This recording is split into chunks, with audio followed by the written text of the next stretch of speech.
and now that we're going through more trials, and the trials that she's going through, well, I feel them too. We find each other praying more together and praying more by myself, and just not only that, but constantly having that urge to be like, man, I need to pray more. Like I'll have a rough day, and I was like, man, as soon as I get home, I'm just gonna take some time off, and I'm just gonna pray for a while, and that really has been helping me out, cause man, especially the busier that the more busier we have gotten, with the podcast and the Bible studies and all that, like the more the enemy attacks, and the more and more what's the word? Like more aggressively, more intensive. Like man, he is like really, really uh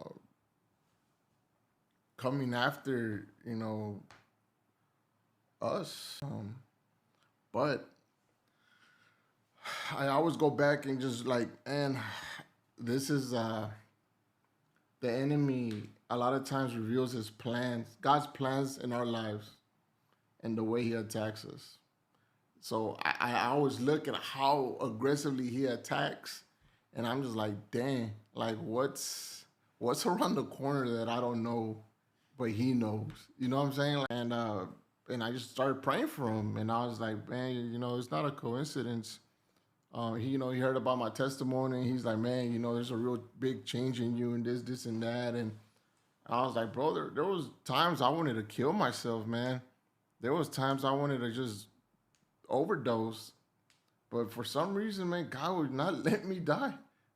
As much as I tried, God would not let me die. And then I told him, like, maybe it was because of this, because I was meant to be here to deliver you the good news. Like, so I was that kind of like, reminded me of why we do what we do, and why it's so important that we do what we do, because we all have been assigned somebody, and God is preparing us for that. And the best way God prepares us is through the fire. That's why He allows the enemy to attack us, because God could literally just stop all the attacks, but He allows it.